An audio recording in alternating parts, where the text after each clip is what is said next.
Nagkikrave na ako ng gulay at saka ng seafood. Kaya nagluto ako ng experiment. Need natin ng bawang, sibuyas, magic sarap, tsaka itong mixed pre-pack na seafood. Hindi ko din alam kung anong pangalan ng mushroom na yan. Basta kinuha ko lang siya. Kailangan natin ng hipon, sprouted munggo at saka ng carrots. Start na tayo mag-isa. Gagamit lang ako ng olive oil. As usual, yan ang gusto nila kay na mantika namin. Simpleng luto lang to. Hindi ko din alam kung anong pangalan ng recipe na to.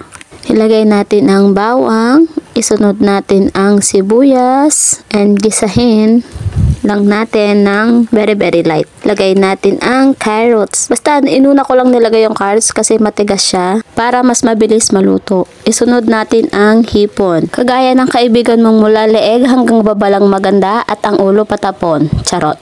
Next natin ilagay 1/4 pre-pack mixed seafood. Budburan natin ng magic sarap para mas sumarap. Lagyan din natin ng konting paminta. Sabayan ng maraming dasal ulit para makapasa sa panlasa ni asawa. Budburan din natin ng asin. Pink Himalayan salt ang gusto nila kaya yan. No choice, kailangan nating sundin kung ano ang instruction niya. Gisahin lang natin konti, halu-haluin, and lagyan natin ng konting tubig para kahit paano may sabaw-sabaw naman siya. Sunod, lagay natin yung mushroom. Hindi ko alam kung ano ang pangalan ng mushroom na yan. Comment lang sa mga nakakaalam.